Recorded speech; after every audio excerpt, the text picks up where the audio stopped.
Is Australia in a recession, or are we heading for a recession? You see, all the news articles these days are about, are we heading for a recession? Are we in a recession? What's going on with our economy?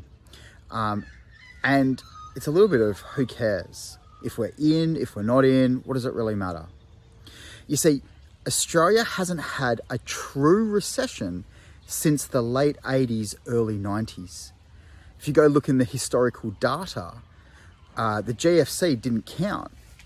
Look at the historical data of home interest rates.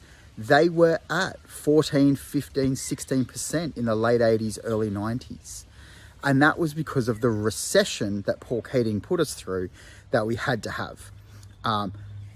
I'm 40 years of age. Back then, when that happened, I was in primary school. And so we really haven't seen a true recession in Australia. Now, yes, everyone points to the GFC, and yes, we had interest rates go up, but you had interest rates go up by a couple of percent.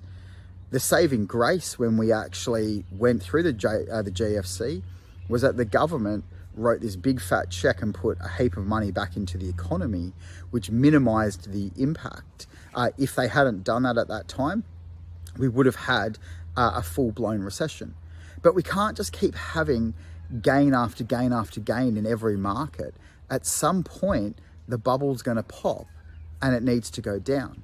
Now, the reason I say who cares is because, yes, cost of living is going to go up, and I understand that. But you need to look at it in terms of how is this going to affect you? So yes, this is all happening, in the country and globally, but how does it affect you? So that you need to come back to, can I afford to make my mortgage repayments? If you're struggling to make mortgage repayments at the moment, then you need to seriously consider, should I sell my house? Don't wait until the last minute for the bank to come in to boot you out and then just get whatever their mortgage value plus their realization cost is, if you're lucky. Get proactive. Say to the bank, listen, we're going to sell. This is who we're using. This is our contract. Just sit on your hands and you'll get all the money anyway. See, a sale by the property owner is going to actually give more funds to you than if the bank comes in and the vultures start circling for a mortgagee sale. So make sure that you can afford your mortgage and your payments and your cost of living. You may have to tighten your belt, but you need to do a personal budget. Don't just fly by the seat of your pants.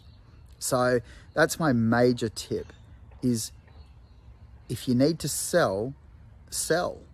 If you can't afford it, don't bury your head in the sand and think it'll all just blow over. It'll get worse. It'll get a lot worse. And so the difference may be, you may walk away from the sale of your house with $20,000 or $30,000 versus walking away from a mortgagee sale where you're facing a bankruptcy. Anyway, I hope that's helped. Have a great day.